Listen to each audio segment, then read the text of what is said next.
Whom shall we start? Good afternoon, one and all present here. I, Nitu Sharma, welcome you all in this webinar on a 3 into 3 strategy for beyond this third wave. I specially welcome our today's esteemed guest, Dr. Kalpana Gopalan, IS officer, and our principals, Dr. Amit Kumar Parmarkar and Dr. Rekha Kumari Singhman. Now, I request Dr. Amit Kumar Parmarkar, principal of Anand Law College, to introduce our today's esteemed guest, Dr. Kalpana Gopalan. Hello, hello, hello, hello. आवाज आया से मारे Neetu Ben? Yes, sir. You're audible. आया से आया से. Okay. I, Dr. Amit Kumar Parmar, Principal of Anand Law College. Today, Anand Law Nitu, College can you and switch off Anand your College. Can you mute yourself? Nitu, please. Yeah, thank you. आया से आवाज? Yes, sir. Hello. Yes, sir. Yes, sir. I, Dr. Amit Kumar Parmar, Principal of Anand Law College.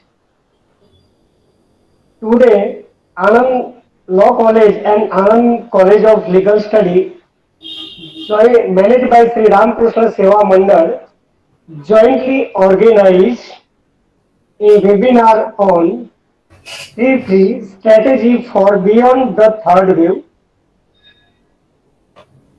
Today's our guest and speaker, I welcome to Dr. Kalpana Gopalan, IAS.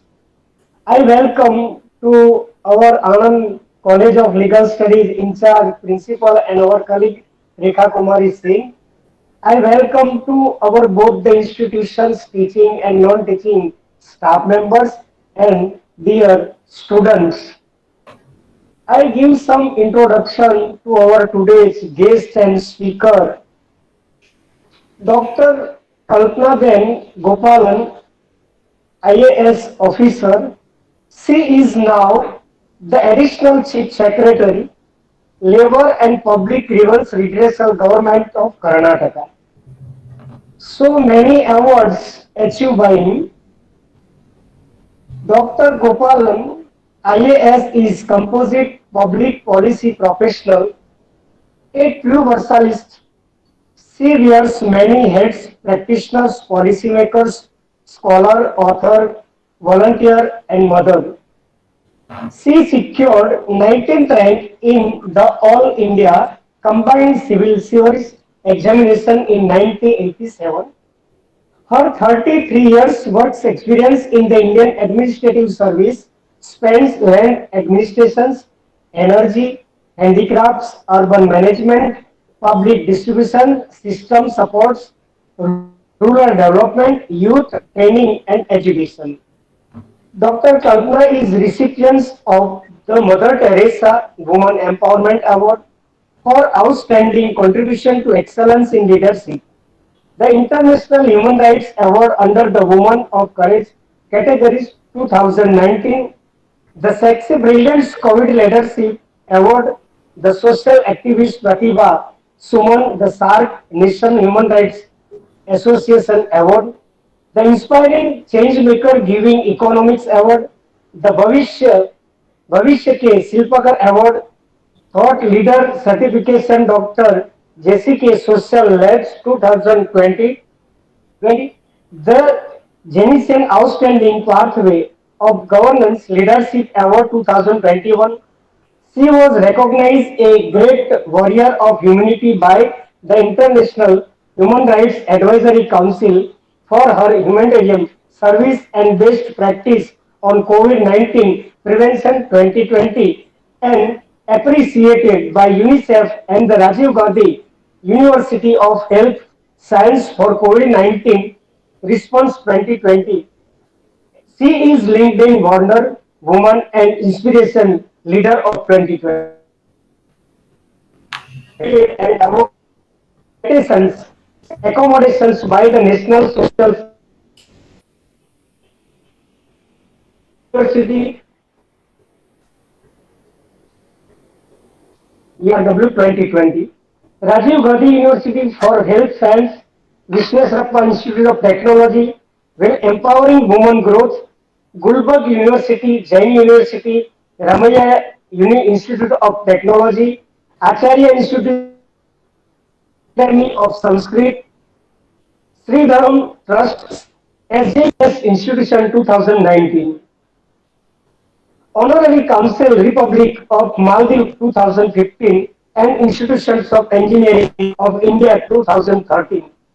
She succeeded the NLM UNESCO 2000 Award for Karnataka with her work literacy and the Karnataka Ratna Award 2013 for Carve handicraft. Kalpana pursues her academic interests as Senior Research Fellow in the National Institute of Urban Affairs, New Delhi. Visiting faculty fellows in the Institute of Social and Economic Science, Bangalore, Indian Institute of Science, Bangalore, Indian Institute of Management, Bangalore, Acharya, Bangalore B School, and Kumarba Rural University, Simago Members Advisory Board, AIMS School of Business, a Bangalore member of Academic Council Mahatma Gandhi Kasi Vidyapit Varanasi and member of MDPP Advisory Committee, Presidency University Bangalore in India. She is Chief Editor Advisor IJ 360MR and member of Editorial Advisory Board of IJBST, IJSRW and IFERP journals. Dr. Kalpana volunteers as advisor Akshay Patra Foundation Bangalore, Dr. Ashoka Investor for the Public Technical Advisor, Grassroots Research and Advocacy Movement, Milestones in India. Advisor Bangalore Women Forum, member of Advisory Panel, Center for Health and Development of Bangalore Speakers Hall, HCR Initiative, Maharashtra, member of Advisory Board of World Congress of Women 2019 and member of YWCA. A prolific writer, blogger and speaker, she has served as Secretary, Postmaster International IMB Adan. She has an active social media presence in LinkedIn, YouTube, academic education, SSN. While he travels in North America, Europe, and Asia, Kalpana is comfortable living and working in a multicultural milieu. She likes to music and the company, her husband, and two children. Once again, the welcome to Dr. Kalpana Gopalan to our both the institution and our management, and welcome to all the participation. Thank you very much.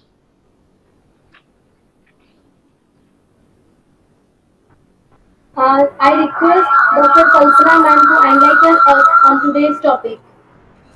Please, ma'am. Thank you. Thank you. Thank you, Dr. Parmar, for that very generous introduction. One thing I would like to add though, I, like you, share a Gujarati heritage. My mother is from Ahmedabad. I'm the product of the original two states marriage. My father is a Tamil and my mother is a Gujarati. And I remember happy days in my childhood in Ahmedabad and Rajkot. Um, eating all those lovely, delightful dokras and ghatiyas. So that is something. So came to Majama. Great, great to hear, ma'am. Great to hear. Yeah. Yeah. And welcome once again, ma'am. Thank you. Thank you so much. Uh, all of you, I'll be speaking this afternoon. Thank you for having me here, and I'm so glad to be able to speak to you. The title of my talk is a 3 times 3 strategy for beyond the third wave. Now, why do I say 3 times 3? Just the title needs some explanation. I am going to present just 3 points to you, and I will not use a PPT, therefore, you have to listen. A 3-pronged strategy for how we meet the global working world during and beyond the third wave. We are already racing towards the third wave of COVID-19. So how do we face the post-COVID world and the post-third wave world? A 3-pronged strategy. And each strategy of those three has three sub-strategies. Therefore, 3 times 3. So I'll be presenting just 9 points to you. Sit back and listen. Winston Churchill exhorted the way we live and work and what we need to do to adjust to the new normal of the post COVID-19 world. Now, this is not an academic talk.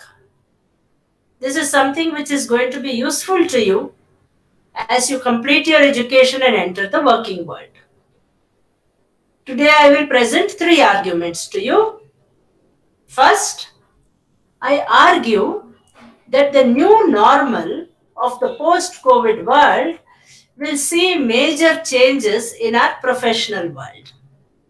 I see 3 vectors of professional change: the accelerated importance and use of information technology, unconventional ways of working, including freelancing and work from home, and increased inter-organizational and intersectoral collaborations and networks. Second, I argue that these changes will demand personal transformations from each of us, of which 3 are cardinal: embracing uncertainty and change, becoming a continuous learner, and practicing personal and collective social responsibility. My third and final argument is that capacity building is the single enabler and tool available to us to navigate the changes that we will confront in the professional and personal world. To leverage capacity building, we need to harness youth who are outside the formal institutional network, focus on the frontline and backroom workers who are vital to decision making and implementation, and design training programs so as to train teams and not just individuals. These, in essence, are my 3 arguments. Why has COVID-19 thrust this imperative upon us? Does a crisis by itself ensure reform? Every great crisis to mankind has seen a period of confusion, followed quickly by rapid counter responses. In challenging times, we question accepted realities, devise quick solutions, often outside the usual compass, some of which may be effective enough to become normal quotidian practice. This was demonstrated in the world wars as well as pandemics such as the Spanish flu. History also suggests that the global economy is remodeled in significant ways after a major crisis like COVID-19, spurring the adoption of new technological strategies and business models. The SARS outbreak in 2003 is seen as a causal factor for the adoption of online shopping by China, which resulted in Alibaba's rise. The balance of payments crisis in India led to the paradigm shift of liberalization, globalization, and privatization. The economic and humanitarian crisis unleashed by COVID-19 is thus an opportunity to reform sectors such as skilling, healthcare, the unorganized sector, and education, which are the underpinnings of our political economy. Now,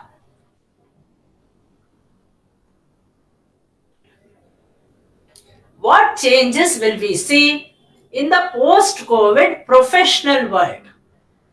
We are witnessing several shifts that are taking place in the world of work. The multi-sectoral acceleration of information technology, the advent of freelancing and work from home modes, and the need for lateral, cross-sectoral and inter-organizational collaboration are 3 such seminal changes. Let us first look at the advent of technology.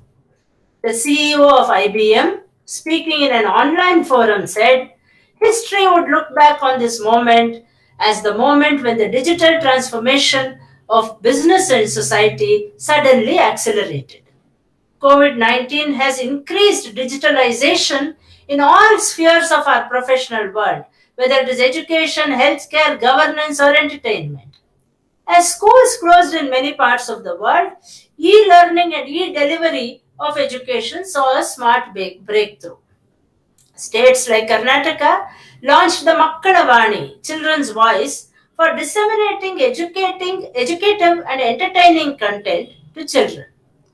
Will the change roll back once we are over the pandemic?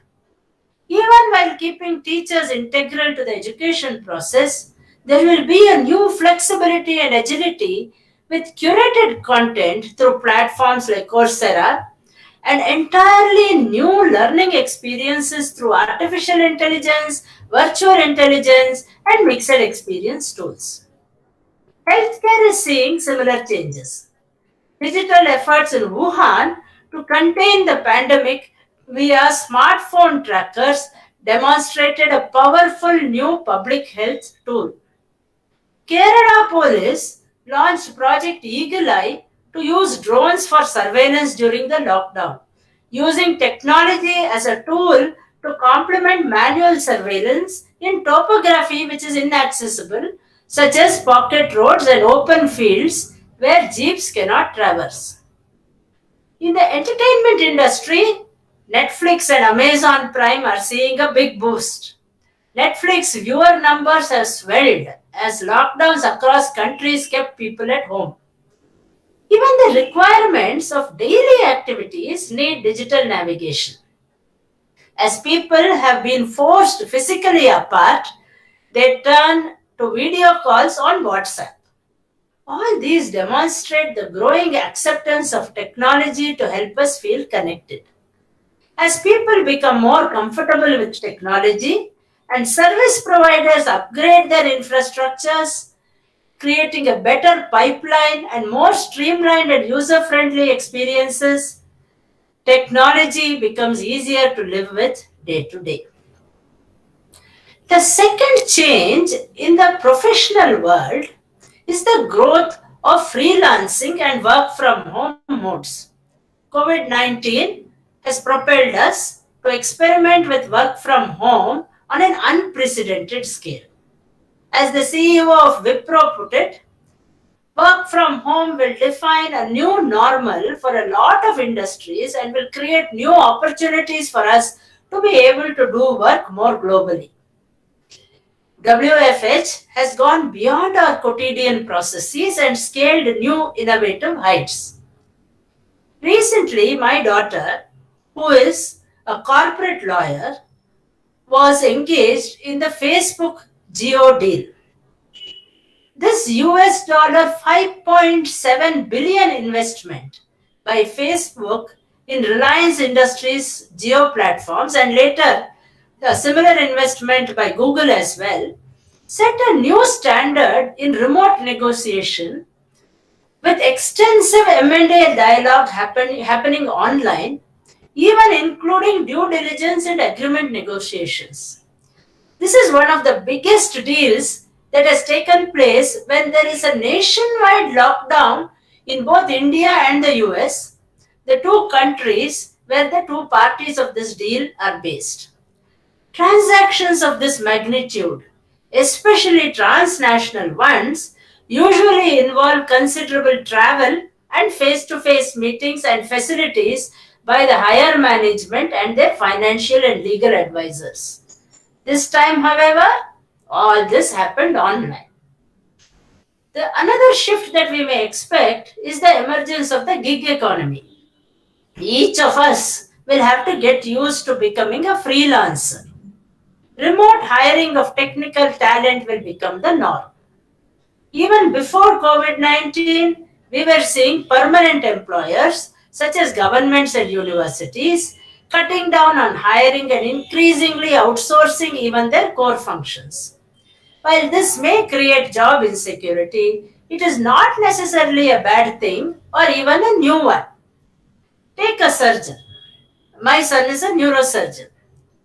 A surgeon is attached to one hospital, but he consults in many hospitals. Some surgeons even consult online and earn remuneration from multiple organizations. Therefore, a talented and skilled individual can peddle her or his expertise across organizations and be paid by all of them. Remote hiring of talent will become the norm, with corporate positions opening up to skilled candidates everywhere, prioritizing skills over pedigree and geography, all of which is good news for both the economy and the talent pool. It makes talent pools more diverse and businesses and economy stronger.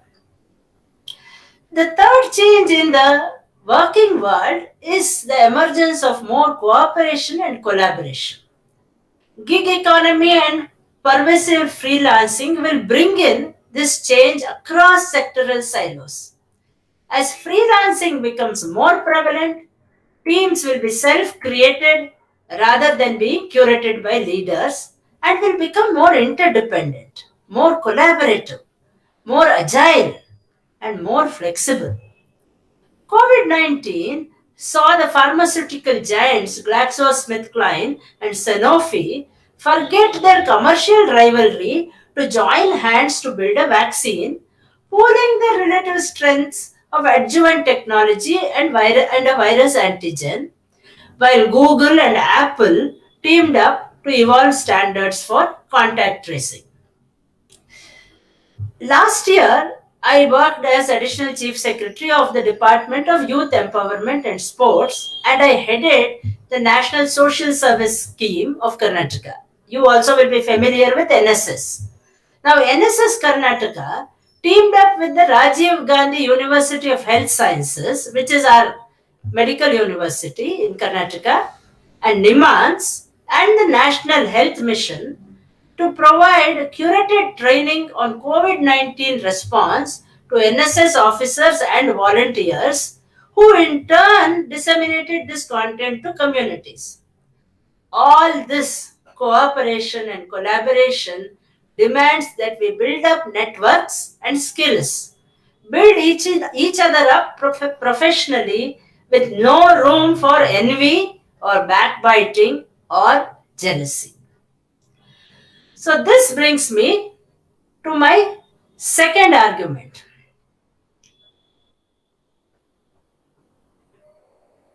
The post COVID individual, you and I, what personal transformation is required? The first, embrace change and uncertainty. Heraclitus said that the only thing that is constant is change. Pragmatism demands that we survive the present moment while building ourselves to thrive in a very different future. In a topsy turvy world, how does one stay sane and calm? Questions are everywhere. What the future will hold? How will life change? What will the new normal be? Uncertainty is uncomfortable. Yet change is inevitable. And COVID 19 has only accelerated the pace of change and made it palpable.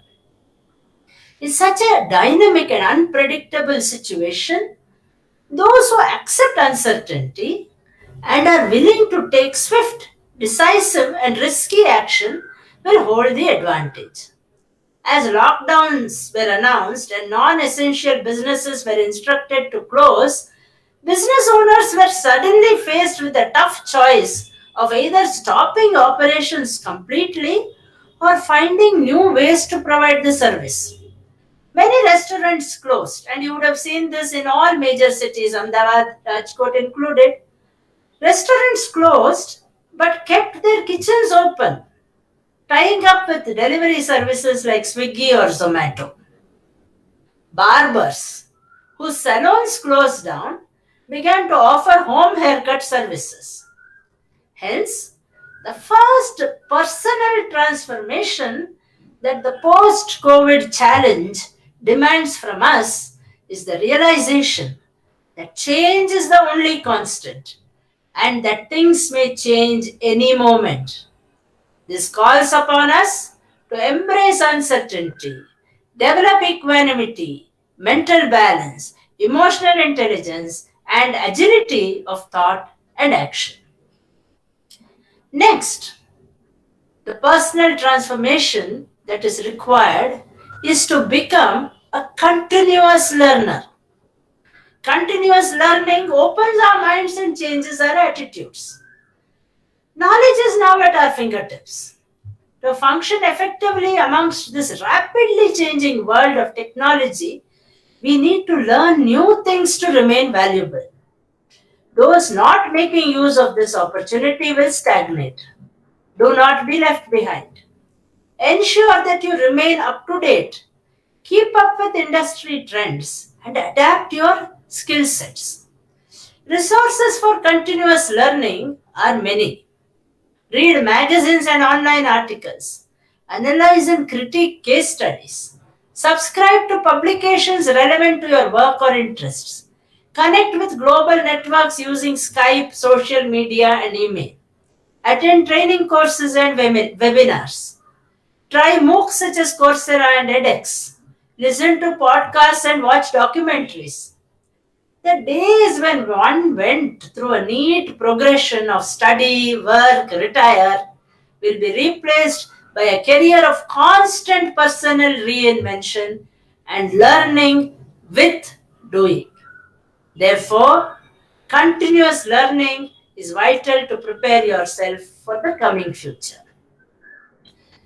Our third and most important self transformation is the practice of collective social responsibility. We are familiar with CSR or corporate social responsibility, but this is not enough. CSR is still someone else's job. It is up to each of us to adopt personal social responsibility. We have a duty to each other.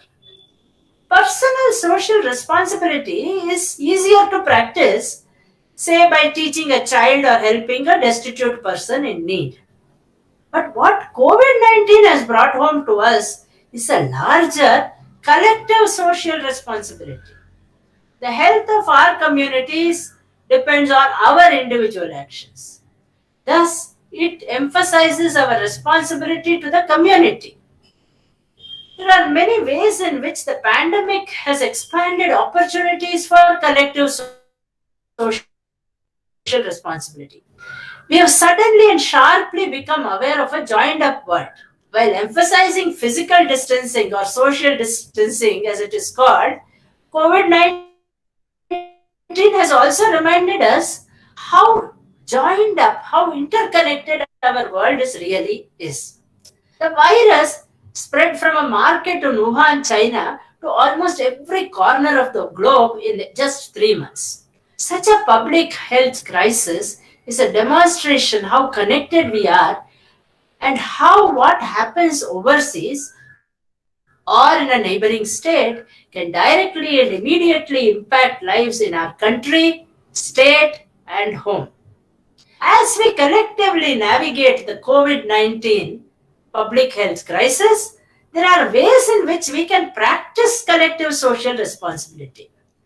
The only way to counter the spread of COVID 19 is for each of us to follow the discipline and protocols. Wash our hands, keep our distance, sanitize ourselves, stay at home in lockdowns. The health of our family, community, and the economy depends on us setting aside personal wants and needs for the good of the whole community and doing this voluntarily.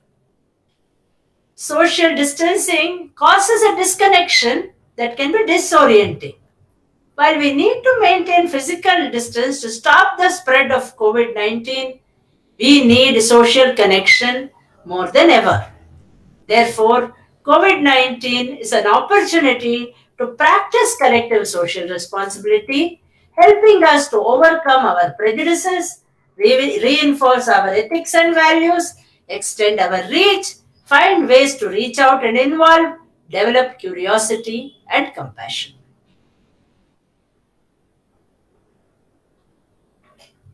So, I placed before you the changes that we can expect to face in the professional world and three strategies to meet those changes. I also placed before you the kind of personal transformation that is required for us to be able to meet those changes. Now, I will tie these two things together to show you that to bridge the changes in the professional and personal world, the critical tool is capacity building. As we emerge out of the pandemic, it is expected that governments and corporates invest in better cities, health, education, technology, but most of all in capacity building. What aspects of capacity building should we as individuals and as a nation focus upon? First, leadership. Every big crisis is a test of leadership. But COVID 19 is not really about political influence or corporate power. It is about the everyday leadership that we, as individuals and citizens, demonstrate in our daily lives. Therefore, our capacity building should focus as much on qualities and character traits as on subjects and specializations. Traits such as calmness and equanimity, skills such as communication and problem solving, the attributes of a strong work ethic and a compassionate worldview. And of course, the leadership that is able to lead with persuasion and influence and not dictate, encourages participation, not hierarchy, and is purpose led and not power driven. These should form part of skill development as much as technical skills. Second, the front line and back room become important. In an increasingly digitalized world, with social media creating a virtual reality, presence and authenticity become even more important. Decision making in the pandemic, for example, is taken at the higher levels of the medical fraternity or the bureaucracy. But these decisions are crucially dependent on the kind of inputs and information that flow from the bottom, from the lab technician or the ASHA worker who is in the field. Similarly, the decisions taken at the apex level have to be properly disseminated to and understood by each person down the line. Without this, implementation suffers. COVID 19 is not merely a health crisis but a logistical marathon. Vast quantities of data, medical and non medical, are being collated, entered, sorted, cleaned, and readied for decision makers by tribes of data entry operators and analysts. As the pandemic progresses, we hear of swabs being improperly labeled, which become useless in determining treatment and containment, or of inadequacy of beds. But it is not the number of beds or ventilators that will determine outcomes, but the quality of medical personnel. We can procure a bed, but to get a qualified nurse who understands infection control or a pulmonologist is not something we can procure in a month or even a year. These are long term investments and highlight the importance of the frontline and backroom workers and to respect dignity of labor. Thirdly, in capacity building, the focus should be on training teams and not individuals. We saw that the pandemic makes freelancing acceptable and calls for greater collaboration across teams and organizations. It is likely that future teams will comprise permanent, temporary, freelance, and machine employees, and this diversity will call for greater need to build cohesion within the members. Yet, our educational system does not prepare us for cross sectoral coordination of equals. Engineers train with engineers, doctors with doctors, bureaucrats with bureaucrats. Within each fraternity, hierarchy is the fallback option to resolve differences of opinion. But what happens when a policeman has to implement a medical decision made by a doctor based on data analytics produced by a computer scientist? We get lost in translation as they struggle with their different vocabularies and work processes. To avoid this and to face future crises better, we need to train teams, not individuals. Our pedagogy should mandatorily include case studies, self reliance and decision making situations, problem solving, immersion experiences, and the like. So, I have placed before you a 3 times 3 strategy to cope with the world beyond the third wave.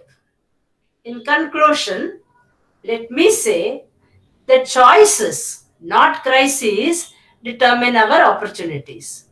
COVID 19 has changed the world like nothing before. The global meltdown and lockdown that we see happening with COVID 19 is unprecedented and perhaps even incomprehensible to human minds.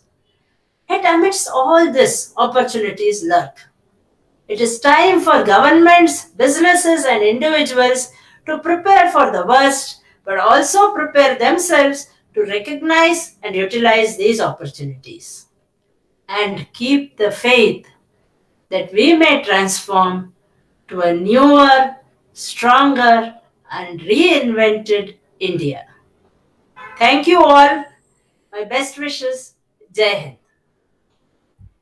Thank you so much, ma'am, for enlightening us. On the behalf of Anand Law College and Anand College of Legal Studies, I request and invite Dr. Rekha Kumari Singh, ma'am, in charge Dean, Faculty of Law, Sardar Patel University, as well as in charge Principal, Anand College of Legal Studies, to propose a vote of thanks to Dr. Kalpana, ma'am. Thank you so much, Shetu. It is really a great honor for me to convey a vote of thanks on behalf of both the organization. Like the way man you have expressed in 40 minutes, the entire, like, we always say that every coin has a two sides. So, considering the element that how it has impacted in positive as well as in negative aspect. But yeah, the three strategies, which is very important, that how we can ready for the worst conditions and how we can skill compared to only just putting that is the oxygen and instrumental for keeping the ready for the third wave. So rightly said, ma'am, it is really a need of an art and we should work on it.